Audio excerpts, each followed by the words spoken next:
नमस्ते प्यारे बच्चों, कैसे हैं आप सभी। आशा करती हूँ आप सभी स्वस्थ हैं और खुश होकर अपनी पढ़ाई कर रहे हैं। आप यहाँ पर देख सकते हैं ये कक्षा पहली का हिंदी ओलंपियाड फाउंडेशन के द्वारा 2023 में करवाया गया पेपर है। आज इस पेपर को हम पूरा हल करने वाले हैं, अच्छे से समझने वाले हैं। और यहाँ पर आप देख सकते हैं ये हिंदी ओलंपियाड फाउंडेशन की तरफ से हमें उपलब्ध करवाया गया है। तो सबसे पहले हिंदी ओलंपियाड फाउंडेशन मंच को हम धन्यवाद देना चाहते हैं। उन्होंने हमें कक्षा 1 से लेकर 10 तक के सभी प्रश्न पत्र जो 2023 में उन्होंने करवाए थे वो हमें साझा किए हैं। इसके लिए हम उनका बहुत बहुत धन्यवाद देना चाहते हैं। आप हिंदी ओलंपियाड फाउंडेशन की वेबसाइट पर जाकर और जानकारी प्राप्त कर सकते हैं। उनकी वेबसाइट का एड्रेस आप यहाँ पर देख सकते हैं, hindiolympiad.com। साथ में जो बच्चे अगले सेशन के लिए रजिस्ट्रेशन करवाना चाहते हैं तो वो hindiolympiad.com की वेबसाइट पर जाकर आगे /विद्यार्थी पंजीकरण करके यहाँ पर आप दूसरी वेबसाइट देख सकते हैं। इसके ऊपर आप अपना रजिस्ट्रेशन करवा सकते हैं, अपनी फीस भर सकते हैं। आप अपना रजिस्ट्रेशन अपने स्कूल की तरफ से भी करवा सकते हैं। आपके स्कूल में अगर हिंदी ओलंपियाड फाउंडेशन की तरफ से हिंदी ओलंपियाड की परीक्षा का आयोजन किया जाता है तो आप अपने हिंदी के अध्यापक से मिल सकते हैं और उनसे आप इनका रजिस्ट्रेशन करवा सकते हैं। हिंदी ओलंपियाड की परीक्षा के लिए स्कूल की तरफ से भी रजिस्ट्रेशन होता है। स्कूल में सभी बच्चों की पूरी डिटेल आगे जाके सबमिट कर दी जाती है और उनका रजिस्ट्रेशन हो जाता है। अगर आप अपने लेवल पे, पर्सनल लेवल पे करना चाहते हैं तो इस वेबसाइट पर आप जा सकते हैं। प्यारे बच्चों, इस प्रश्न पत्र को हल करने से पहले आइए जान लेते हैं हिंदी ओलंपियाड फाउंडेशन का उद्देश्य क्या है। हिंदी ओलंपियाड फाउंडेशन का उद्देश्य विश्व में हिंदी भाषा को बढ़ावा देना है। पूरे विश्व स्तर पर हिंदी भाषा को जाना पहचाना जाए, इसकी वृद्धि हो, इसका ये मुख्य उद्देश्य है। अंतर्राष्ट्रीय हिंदी ओलंपियाड दुनिया भर के छात्रों और शिक्षकों के बीच एक लोकप्रिय प्रतियोगिता बन गई है। हिंदी ओलंपियाड फाउंडेशन पूरे विश्व भर में बहुत तेजी से आगे बढ़ रहा है और सिर्फ भारत में ही नहीं, दूसरे देशों में भी इस परीक्षा का आयोजन करवाया जाता है। हिंदी ओलंपियाड फाउंडेशन के द्वारा हिंदी भाषा के विकास में और उसका प्रचार प्रसार करने में एक महत्वपूर्ण भूमिका निभाई जा रही है। इसलिए हम पुनः हिंदी ओलंपियाड फाउंडेशन का धन्यवाद देना चाहते हैं। आइए अब इस प्रश्न पत्र को हल कर लेते हैं। इस प्रश्न पत्र को हल करने से आपको अंदाजा लग जाता है कि परीक्षा में कैसे प्रश्न पूछे जाते हैं। तो आइए इस प्रश्न पत्र को पूरा विस्तार से हल करते हैं। प्यारे बच्चों, आप यहाँ पर देख सकते हैं हिंदी ओलंपियाड फाउंडेशन के द्वारा इस परीक्षा का आयोजन किया गया है, अंतर्राष्ट्रीय हिंदी ओलंपियाड। ये इनका लोगो आप देख सकते हैं और ये जो प्रश्न पत्र है कक्षा 1 के लिए है और यहाँ पर पूरी जानकारी आपको भरनी होती है। तो अगर आप इस सेशन के लिए रजिस्ट्रेशन करवाते हैं और इस परीक्षा को देते हैं तो पहली कक्षा के जो विद्यार्थी है उनको इसी तरीके का प्रश्न पत्र मिलता है और यहाँ पर सबसे पहले आपको अपने विद्यालय का नाम लिखना होता है। तो ये हिंदी की परीक्षा है तो हिंदी में आप लिख सकते हैं विद्यालय का नाम। प्रतियोगी कौन होता है? जो परीक्षा देने वाला होता है। तो आप सभी बच्चे जब परीक्षा में बैठेंगे तो आप प्रतियोगी कहलाएंगे। तो यहाँ पर आपको अपना नाम लिखना है। हस्ताक्षर हम सिग्नेचर को ही कहते हैं। तो जब आप परीक्षा देंगे तो जिस टीचर की ड्यूटी लगेगी वो यहाँ पर सिग्नेचर करेंगे और अनुक्रमांक हम किसको कहते हैं? रोल नंबर को। तो यहाँ पर जो रोल नंबर आपको मिलेंगे तो रोल नंबर यहाँ पर भरना है। तो ये पूरी जानकारी भरने के बाद आप यहाँ पर देख सकते हैं कुल समय आपको 1 घंटा मिलेगा और साथ में 100 नंबर आपके इस पूरे प्रश्न पत्र के होंगे। तो 100 नंबर में से कितने अंक आपको प्राप्त होते हैं? अगर बहुत अच्छे अंक प्राप्त करते हैं तो फिर आपको गोल्ड मेडल मिलता है, सिल्वर मेडल मिलता है, ब्रॉन्ज मेडल मिलता है और सर्टिफिकेट भी आपको दी जाती है। तो यहाँ पर कक्षा 1 का ये प्रश्न पत्र है और निर्देश भी दिए गए हैं। तो ये निर्देश भी आप पढ़ लीजिएगा। सभी प्रश्नों को ध्यानपूर्वक पढ़कर सही विकल्प का गोला भरिए। तो सारे प्रश्नों को ध्यान से पढ़ना है और सभी प्रश्नों को आपने ध्यान से समझना है। समझने के बाद जो इनके आगे गोला बना हुआ है, सही उत्तर के सामने जो गोला बना है उसी को आपने भरना है।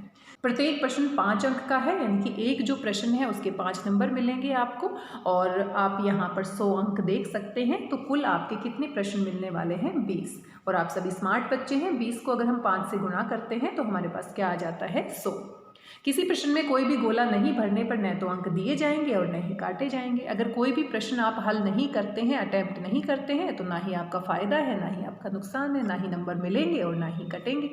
1 से अधिक गोला भरने पर या उत्तर गलत देने पर 0 अंक दिए जाएंगे। अगर आप 1 से ज़्यादा गोला भर देते हैं, पहला गोला काट के दूसरा भर देते हैं, तो फिर आपका जो उत्तर है वो गलत माना जाएगा और आपको 0 अंक मिलेंगे।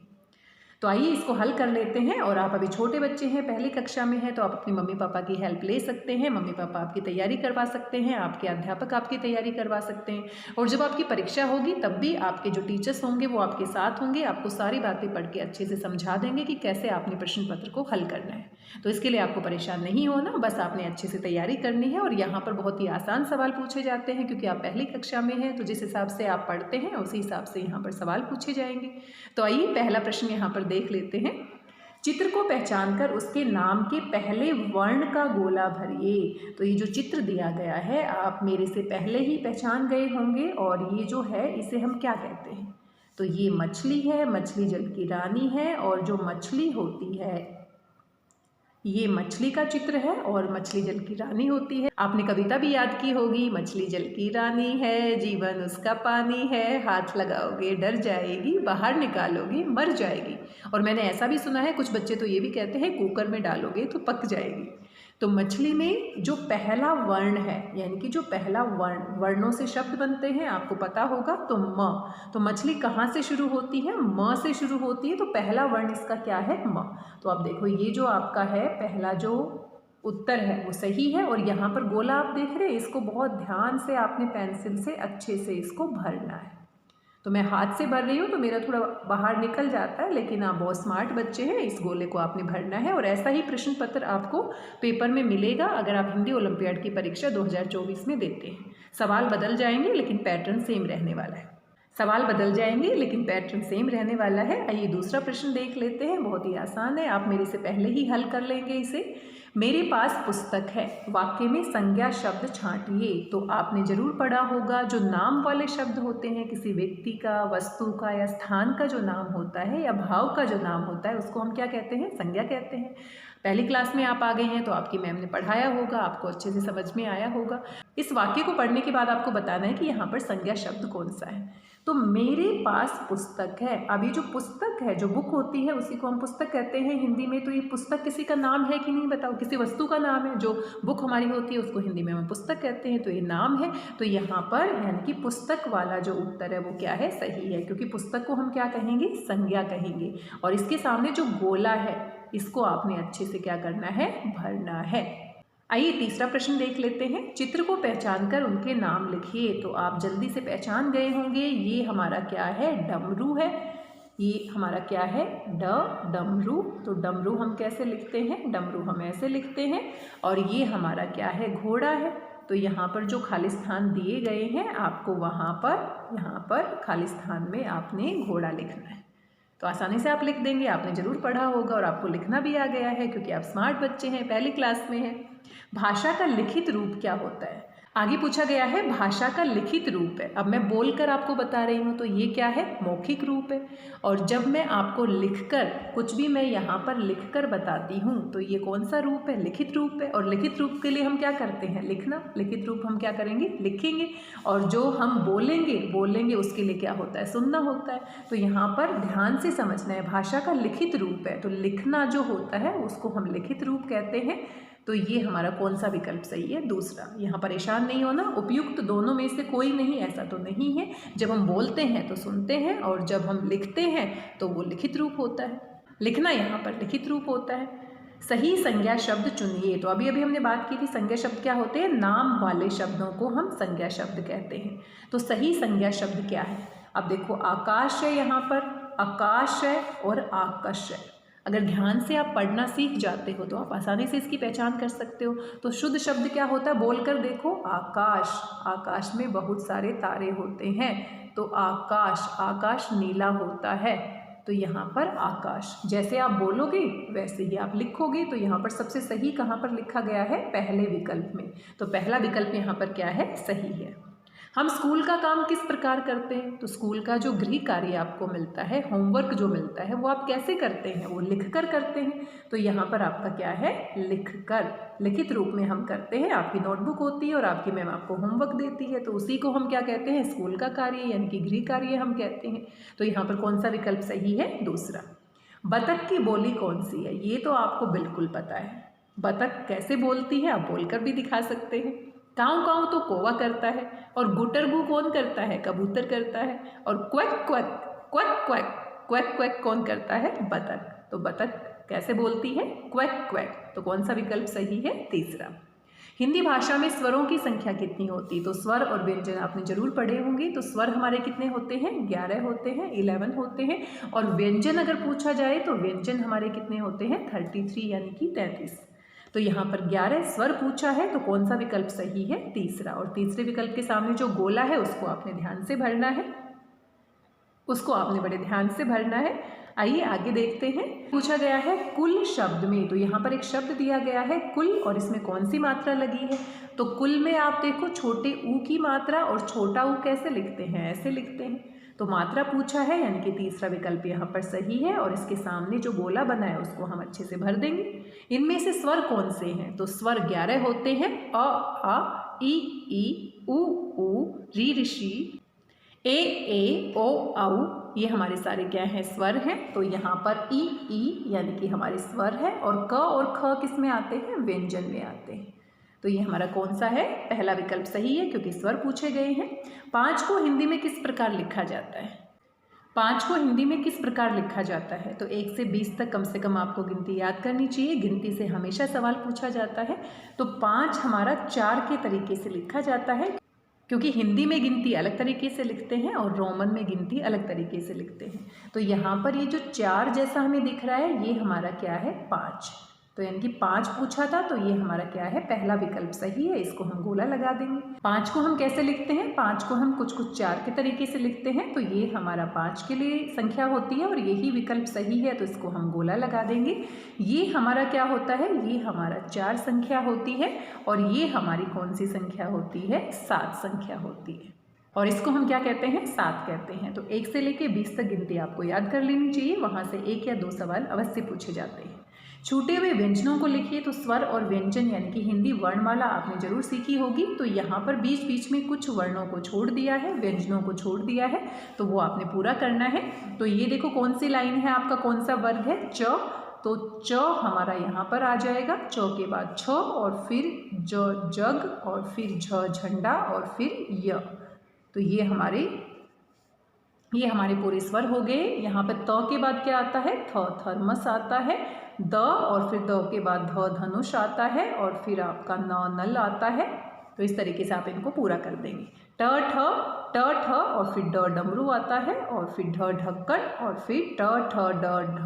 तो यहाँ पर लास्ट में क्या आएगा? न। इस तरीके से आप इनको पूरा कर सकते हैं। आगे है कलम शब्द का वर्ण विच्छेद क्या है? आगे पूछा गया है कलम शब्द का वर्ण विच्छेद क्या है? तो कलम को हम कैसे लिखेंगे? क, ल और म। तो क, ल, म यहाँ पर सही लिखा गया है, यही विकल्प सही हो जाएगा। ये देखो क, म, ल, ये तो कमल लिखा गया है, और म, क, ल, तो ये मकल लिखा गया है। तो सही कलम कैसे लिखा जाएगा? क, फिर ल, और फिर म। तो पहला विकल्प सही है। रुपया में कौन से स्वर की मात्रा है? तो ध्यान से देखो, र के ऊपर जो मात्रा होती है ना, कई बच्चे ऐसे मात्रा लगाते हैं, जो कि बिल्कुल गलत है। कुछ बच्चे बड़े ऊ की मात्रा को ऐसे लगाते हैं, जो बिल्कुल गलत है, क्योंकि र पे जब हम मात्रा लगाते हैं छोटे ऊ की या बड़े ऊ की, तो अलग तरीके से लगाते हैं। र पे अगर छोटे ऊ की मात्रा है तो ऐसे लगेगी, और बड़े ऊ की मात्रा है तो ऐसे लगेगी। अब रुपया को ध्यान से देखो, रुपया हमारा ऐसे लिखा गया है। अब रुपया को ध्यान से देखो, रुपया हमने कैसे मात्रा लगाई है? ऐसे नीचे की तरफ। तो ये हमारे कौन से ऊ की मात्रा है? छोटे ऊ की मात्रा। तो यहाँ पर पूछा गया है कि भाई जो रुपया शब्द लिखा हुआ है, इसमें कौन से स्वर की मात्रा है? तो छोटे ऊ की मात्रा है, यानी कि यहाँ पर ये क्या है? छोटा ऊ। अगर मान लो रुमाल पूछा जाता, रुमाल, तो रुमाल में ध्यान से देखो, जब ऐसे हम पीछे की तरफ घुमा के लगाते हैं तो ये बड़े ऊ की मात्रा होती है। तो र पे जो मात्रा लगाई जाती है उसके बारे में आपने ध्यान देना है, क्योंकि बाकी जो हमारे वर्ण होते हैं उनमें मात्रा अलग तरीके से लगती है, लेकिन र में हमारी बीच में मात्रा लगती है। सही शब्द चुनिए। तो देखो यहाँ पर एक शब्द लिखा गया है, और सही कहाँ पर लिखा गया है? ये तो पेड़ होता है, ये तो पेड़ है, और पेड़ हमारा सही यहाँ पर लिखा गया है। ढ ढक्कन नहीं आता है, इसमें ड आता है। और पे घ, ये तो घ घर वाला है, ये बिल्कुल ही गलत है, तो ये भी गलत है और ये भी गलत है। सही कौन सा है? पेड़। तोता किस रंग का होता है? ये तो बहुत ही आसान है, तोता हरे रंग का होता है, हरा यहाँ पर लिखा गया है। तोता हरे रंग का होता है, पीला तो आम होता है, और नीला हमारा मोर होता है। मोटा का विपरीत शब्द है, तो मोटा से क्या बन जाएगा? उल्टे अर्थ वाले शब्दों को हम क्या कहते हैं? विपरीत। तो मोटा से क्या हो जाएगा पतला, छोटा का क्या हो जाएगा बड़ा, लंबा का क्या हो जाएगा छोटा। जंगल का राजा किसे कहा जाता है? अब जंगल का राजा तो सबको पता है, जंगल का राजा एक ही होता है और वो कौन है? शेर। जंगल का राजा कौन है? शेर। बच्चे शब्द का एक वचन है, तो बच्चे बहुत सारे होते हैं और एक वचन यानी कि बच्चा, तो बच्चा यहाँ पर क्या हो गया? एक वचन। बच्चे से बच्चा एक वचन में बन जाएगा। और आगे अंतिम प्रश्न दिया गया है, क्योंकि आपको शुरुआत में बताया गया था कि कुल 100 अंक आपको मिलेंगे। 20 प्रश्न है, हर एक प्रश्न को सही करोगे तो 5 नंबर मिलेंगे और टोटल आपके कितने नंबर हो जाएंगे? 100। तो यहाँ पर शब्द बनाइए, जोड़कर आपने लिखना है। जैसे हमने क्या किया था? कलम, तो सड़क, सड़क। अब यहाँ पर जोड़कर लिखना है, तो स और ड और क तीनों को एक साथ लिखना है। बर्तन, तो बर्तन को जोड़कर लिख दो आप बरतन, और इसको एक साथ यहाँ पर शिरोरेखा लगा दो, ऊपर लाइन लगा दीजिए। कमल, कमल, तो इनको जोड़कर लिखेंगे तो क आपका आएगा, म और ल, कमल। रबड़, तो रबड़ को आप लिख लीजिए र और ब और ड। इस तरीके से आप इनको जोड़कर लिखेंगे। और ये हमारा शलगम है, तो शलगम को हम कैसे लिखेंगे? यहाँ पर मैं दोबारा से लिख देती हूँ। शलगम को हम कैसे लिखेंगे? इसको मैं थोड़ा ऊपर लिख देती हूँ, श ल ग और म, इनको जोड़कर लिखेंगे। तो प्यारे बच्चों, देखा आपने कितना आसान पेपर था, और आप सोच सकते हैं कि इस बार जो परीक्षा होगी उसमें आप बहुत अच्छा प्रदर्शन कर सकते हैं। और किस तरीके के सवाल पूछे जाते हैं, आप अपने मम्मी पापा की हेल्प से, आप अपने टीचर्स की हेल्प से तैयारी कर सकते हैं। और आपके पास जो पुस्तक है, व्याकरण की पुस्तक है, वहाँ पर जितने भी टॉपिक दिए गए हैं उनको ध्यान से पढ़िएगा। और हिंदी में जो गिनती होती है उसको भी 1 से 20 या 1 से 30 तक आपको अच्छे से याद कर लेना चाहिए, क्योंकि अभी आप पहली कक्षा में हैं। बड़ी कक्षाओं में फिर आगे 1 से 100 तक भी गिनती आप याद कर सकते हैं। तो कैसे लिखा जाता है हिंदी में, कैसे बोला जाता है, उनका भी आपको अभ्यास करना है। तो यहाँ पर आपने अच्छे से पेपर का पैटर्न देख लिया है कि किस तरीके से प्रश्न पूछे जाते हैं, कैसे कैसे प्रश्न पूछे जाते हैं, कुल कितने प्रश्न होते हैं। यहाँ पर आपने अच्छे से देख लिया है कि कुल कितने प्रश्न पूछे जाते हैं, पेपर कैसा आता है, पेपर का पैटर्न कैसा होता है, और बड़ी आसानी से आप इसे हल कर सकते हैं। थोड़ी सी आप तैयारी करोगे तो आपको गोल्ड मेडल मिल सकता है। आप बहुत अच्छे से अपने पेपर को हल कर सकते हैं और सभी प्रश्नों को सही कर सकते हैं। आप 100 में से 100 नंबर भी ले सकते हैं। एक बार फिर से हम हिंदी ओलंपियाड फाउंडेशन का धन्यवाद देते हैं कि उन्होंने कक्षा 1 से लेकर 10 तक सभी प्रश्न पत्रों को हमें उपलब्ध करवाया। ये 2023 में जो परीक्षाएं हुई थी उनका प्रश्न पत्र है। अभी 2024 के लिए आप रजिस्ट्रेशन करवा सकते हैं। उनकी वेबसाइट का एड्रेस है hindiolympiad.com, और साथ में आप अपना रजिस्ट्रेशन भी करवा सकते हैं hindiolympiad.com/विद्यार्थी पंजीकरण। पंजीकरण हिंदी में कहते हैं और उसी को हम इंग्लिश में क्या कहते हैं? रजिस्ट्रेशन। तो इस तरीके से आप इस परीक्षा की तैयारी कर सकते हैं। आशा करती हूँ आपको वीडियो पसंद आया होगा, और साथ में कैसे रजिस्ट्रेशन किया जाता है, हिंदी ओलंपियाड की वेबसाइट पर कैसे जाया जाता है, उससे रिलेटेड भी मैंने एक वीडियो बनाया है, उसे भी आप जाकर देख सकते हैं। आपका कोई भी डाउट है, कोई भी समस्या है, कोई भी सुझाव है, कुछ भी आप मुझसे शेयर करना चाहते हैं तो आप मुझे मैसेज करके बता सकते हैं। आज की इस वीडियो में बस इतना ही। मिलते हैं किसी नए वीडियो में। तब तक स्वस्थ रहिए, व्यस्त रहिए, मस्त रहिए और खुश होकर अभ्यास करते रहिए। धन्यवाद, बहुत बहुत धन्यवाद।